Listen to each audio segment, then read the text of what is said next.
Welcome to Behind the Headlines. This week we're taking a look at the fate of Palo Alto's longtime city auditor role that voters approved in the 80s to provide oversight over City Hall. The position is now at a critical juncture as the council explores outsourcing the job. Joining us today is former Palo Alto City Auditor Sharon Erickson. Thanks for being here, Sharon. Thank you so much for having me. Now, you worked as the Palo Alto City Auditor from 2001 to 2008. Then you went to San Jose and now you're retired. Right. Okay, so before we get into this, maybe you can just briefly explain what does an auditor do and why is it so important? Well, the city auditor is an internal function. We're looking at ways to improve city services. We're looking at accountability for the way public funds are spent. So it's one of those internal functions. We do a lot of accounting, financial transaction review, but we're also in a city like Palo Alto or in San Jose looking at whether or not the funds that the city council has appropriated for certain functions is being spent efficiently and effectively. So do you recall any of the projects that you were dealing with when you were in Palo Alto? And I know that this was like a while ago, right. 01 to 08. Right. And San Jose is probably much fresher in your mind, but what are some of the kind of general themes? You know, we looked at library services. We looked at proposals for the Environmental Services Center out on the Baylands. Mm-hmm. We looked at things like code enforcement. Trying to think, we looked at the development process. And was it you who was deciding these things, or is it the city council who directs you, who puts together the plan for what audits should be performed in any given year? So it's a combination. Mm-hmm. So a city auditor will propose a work plan to the city council, and then the city council accepts that work plan. Mm-hmm. We solicit generally suggestions from the council so that we know that the items that we're following up on are of interest to them. Mm-hmm. But generally the process does start with the city auditor. Okay, and the reason I asked is because the subject came up on February 10th when the City Council was having its discussion, and one of the concerns that several council members expressed is that the types of audits that they felt the auditor should be performing are the ones that should pertain to like big risks, potential huge liabilities for the city, whereas the ones that have been coming out in recent years include some of that, but they also include business license tax, animal shelter, code enforcement. I guess that hasn't changed. Things that are very important politically, but not necessarily fit into the kind of more narrow range. So to what extent is that the city council's own fault? And to what extent is it an auditor's discretion usually? You know, I think it's a combination. The city council is responsible for hiring an auditor who gives them good advice on what audits should be done. Mm-hmm. For example, when I first got to Palo Alto in 2001, I was concerned about the utility function. So mm-hmm. utilities in Palo Alto is like half of the city's budget. So we went in and did an audit of utility risk management. Mm-hmm. This is a case where once you're embedded in an organization, you can really see the different aspects that need auditing. Mm-hmm. In that case, what kept me up at night as the new city auditor was utilities. Mm-hmm. We went in and we found a consultant had done a report on utility risk management, but the recommendations had never been implemented. Mm-hmm. So we went back in, we looked at it, we took the consultant's work and amplified that, double-checked that those conditions were still in place, and then went ahead and issued a report. As a result of that, the Utilities Commission, Utilities Advisory Commission, now has different kinds of risk management responsibilities over natural gas, electricity purchases, and so on. Do you think if there was a consultant at the time as a city auditor, they would have known to do that, to look at the utilities, or? I know I'm asking to conjecture, but... So I've never been a consultant, so mm-hmm. I don't know, but I certainly would trust hiring a city auditor who then, like I did, it's what keeps you up at night. Mm-hmm. It's the same question you ask a city manager or a city attorney who are also in-house employees. It's like what keeps them up at night. That's what you want them out there looking at, fixing. The auditor function works much the same way. Well, speaking of what keeps you up at night, let's get back to the February 10th vote of the City Council. You expressed some concerns when we chatted for the story we recently ran about this idea of outsourcing. Can you just talk a little about what you perceive as to be some of the potential consequences of the move should the city choose to go that route and go to an external consultant as opposed to an in-house position? Well, there are risks to independence. So there is some thought. I made the case, and national organizations made the case, that the auditor needs to be independent. If you go to a consulting, an entirely outsourced function, who oversees that contract? So who decides what they will audit and what they won't audit? I'm still concerned about whether or not there's sufficient independence there. I guess ostensibly it would be the City Council. Would that? Ostensibly the City Council, I think it's pretty tough to expect a City Council to have their finger on all of those issues and know which of those issues is most important to address and where it's most cost effective to devote those resources. That's why you hire a person to make those decisions for you. So you're saying it could shift, if you outsource, that person might be reporting to a city manager or a city council rather than just being more autonomous. Yeah, and to me, I mean, at least when this idea of outsourcing was first proposed in, what was it, 2018, Right. when the City Council voted to outsource all positions, or the Finance Committee, Yeah. it was later It was slightly rescinded. different. They were going to outsource the positions, but keep the city auditor. Keep a Right. city auditor in order that the city auditor could at least oversee the work of consultants. Why are they deciding to outsource now? I mean, what? Well, this coming the office has now? been in flux for a while, and there's been a vacancy there for a while, and there's been disputes between employees and the recently retired city auditor who has since taken on a position in BART. So it was a combination of factors, but I think the one that they talk about the most is the cost per audit and the efficiency in the office. They commissioned this report from Kevin Harper Associates, which found that compared to other cities, Palo Alto spends more per audit and gets fewer audits per full-time position than some of the other cities in the area. And one of the things I talked to Sharon about is that, is this the most precise metric you could use to measure the effectiveness of the office? I would argue absolutely not. So it's my understanding that the Harper report took the budget for the office, which was only half-staffed at the time, so that cost is far out of kilter from what was actually being spent, divided by the number of audits which had been held back because of all these internal issues. So I think, the number is wildly overstated for the cost per audit. On the other hand, I don't disagree that the audit resource does cost taxpayers. Taxpayers fund this office, and that resource should be used responsibly. So that's why I believe they should just go out and hire a new city auditor.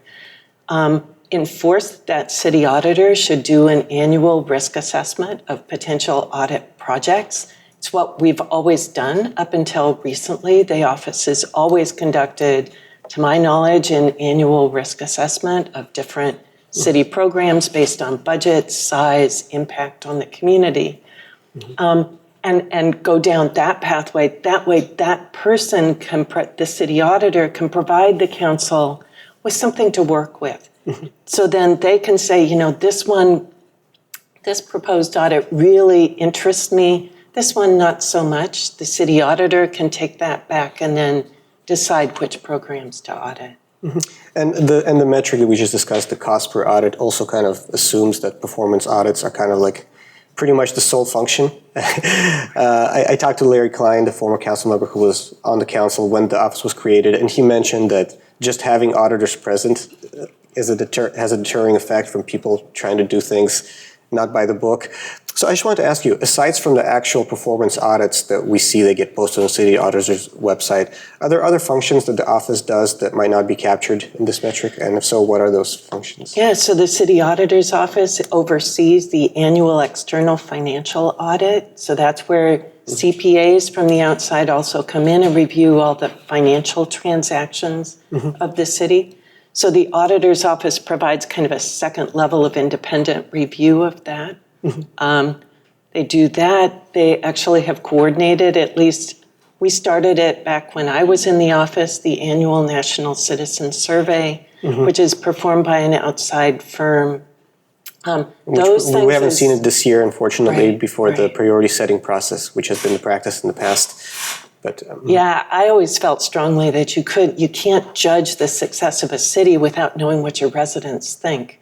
So when we talk about cities and performance metrics and how the public can have confidence in them, having citizen input is so important. The residents telling you how bumpy the streets are works almost as well as paying an engineer to go out and tell you how bumpy the streets are.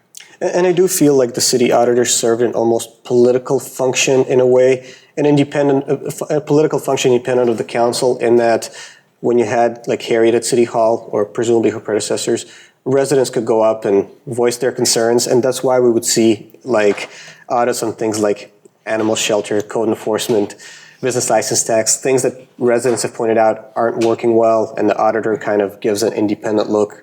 And the council would say, you're confirming what we already know, but then they give actual firm data, so it's less of an intuition.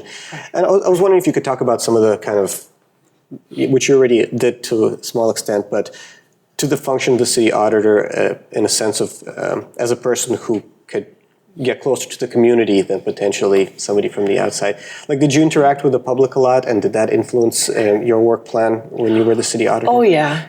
It definitely influences your work plan. You get calls from Palo Alto is a community that's very involved, and people, for example, when we first put out the annual services report that incorporated resident input, I saw somebody come up to the dais, a resident, and he said, "Where did you get this information about fire department response times? I've been asking them forever." And we had published it. So when you're inside the organization, you can see that kind of thing, and you can interface with the public. Let me also say, I recall when we announced that we were doing an audit of development services, so this was the planning and approval process, developers started calling us out of the woodwork. I think we did 60 interviews as part of that audit.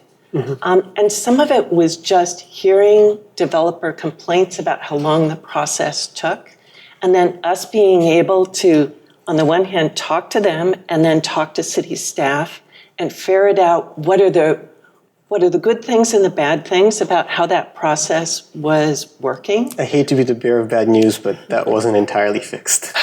It hasn't entirely been Palo Alto process is an enduring term. It is absolutely true, but I think having, again, if I could make a pitch for an internal city auditor, that person can go back in. They've built up that base of knowledge where they can go back in, follow up on recommendations, make sure things get changed.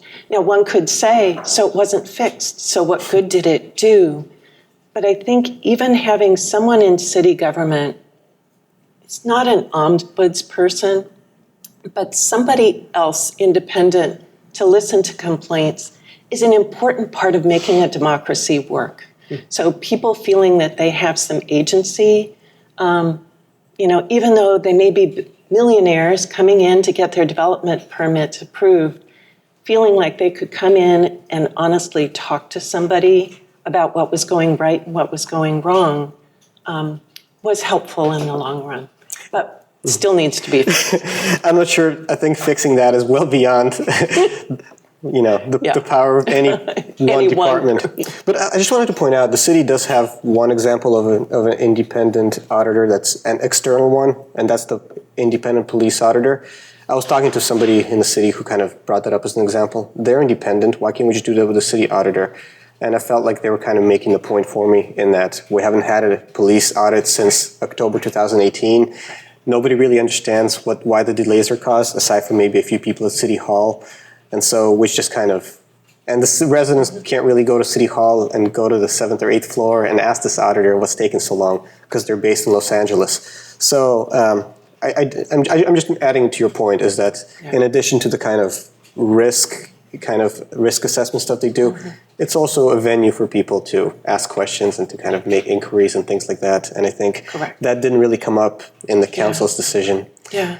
But and you have a person, an auditor who's on site, walking around City Hall, quite honestly, developing sources, probably much like you do, listening to gossip, understanding where things are, who are the correct and appropriate people to go to, hearing rumors of things, or running into somebody in the elevator who's got a complaint, an employee who's got an issue that they think is important for you to know. All of that doesn't happen if you're based someplace else and only get referrals from, say, City Council as to what needs to be audited. It's a very limited role. And I think one of the big concerns from the City Council is the fact that Palo Alto has really struggled to keep a city auditor for more than a few years. Harry Richardson was here for a little while, and you're one of the two exceptions. You're the only one of two city auditors, you and I think Bill Vincent, who were here for longer than Harriet, I think like 7 years or 8 years. Everyone else is like 1 or 2 years. So I guess their concern is if we keep on doing things the way we were doing, it's going to be real. It's proven to be really hard to retain employees, and that's kind of one of the arguments for trying a different approach. So how would you answer that point? You know, some of those people were hired as interim or were appointed as acting. So they were never intended to be long-term. But I would say in that case, if that's the issue, work on your hiring process. The City Council typically uses headhunter firms to go out and find people. Work on that process. That's a process that can be fixed as well. So what was your secret to staying there for 7 years? I grew up in town, so Palo Alto is my hometown, and I cared deeply about it. I wouldn't have left except San Jose had issues and had fired their city auditor, and I was asked to go back to San Jose. I had been there for 12 years. And Palo Alto at that time, the auditor's office was doing great. So I felt like I could leave folks in charge and go back to San Jose and help there. Great. Can they just get rid of the outsource it since the voters created that position? Or is that something they're still kind of wrangling with? That's a great question. Yeah. I mean, they're required to have a city auditor function. That's what the city attorney's interpretation is. The attorney for existing staff in the auditor's office don't believe that that's necessarily squares with the facts.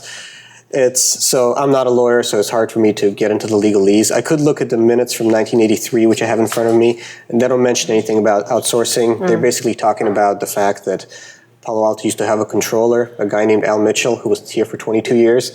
And he and the city manager at the time were squabbling because budget setting process was weird. And so they were going to take the controller position and basically turn it into the city auditor position. And so a position that used to be a person would be a different position that will be a person. That's my understanding of reading the minutes. So whatever the legal language is, I think the intent of the people who created the position and of the voters who approved it was to have an actual officer, a non-external consultant. And I did talk to a former council member, Larry Klein, who was on the council in the early 80s when they were creating it. And he also said that that was the intent, to have a person.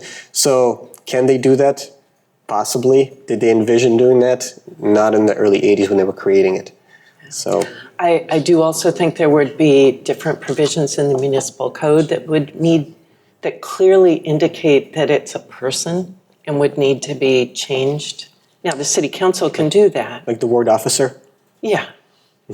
And that reporting to the to the council-appointed officials committee. I mean, there are various things where it's long been understood it was an individual and not a firm. Yeah. So it's a political answer, not a legal from me, but. Yeah, I was just curious how easy it would be to outsource. So. We'll have to wait and see. We'll know Right. within 90 days. That's when they're going to put out the RFP. Yeah, it's also not clear to me whether or not they will find firms who are willing to take on this work. Interesting. They did cite the Harvey Rose Associates who do work at the county and in San Francisco. Are there a lot of firms who do that kind of work? I mean, from your answer a second ago, it doesn't sound like there are. Not to my knowledge. So Harvey Rose, the firm has been working in those two jurisdictions for decades. So they have become almost in-house staff in some ways. They're actually physically located on site. They're there full-time. They have full staffs in both of those, city and county of San Francisco and county of Santa Clara. So it's a very different model. I have no idea if they'd want to take on Palo Alto and do a similar function. But in that case, you're basically paying an outside firm to provide what internal employees could do, probably at lower cost. Well, it'll be fun to see what kind of responses the city gets within 90 days, which was the direction from the council, and because that could very well send this conversation to another direction if they ask for proposals and get none or get few. Right. Is there anything else? I think I'm set. Sharon, did you want to add anything else to the? I just your wanted concerns? to thank the Weekly for covering this issue. You know, I'll make my pitch. Democracy depends on transparency. You guys do that every week. Auditors do it less frequently, but I think as former Mayor and Councilmember Klein said, just being there in City Hall is a really important function. So, but I do want to thank you all for covering this issue. Thank you for your insights. Well, Sharon, thanks for joining us. That wraps up this week's edition of Behind the Headlines. If you want to stay up to date on Palo Alto news, go to paloaltoonline.com or follow us on social media.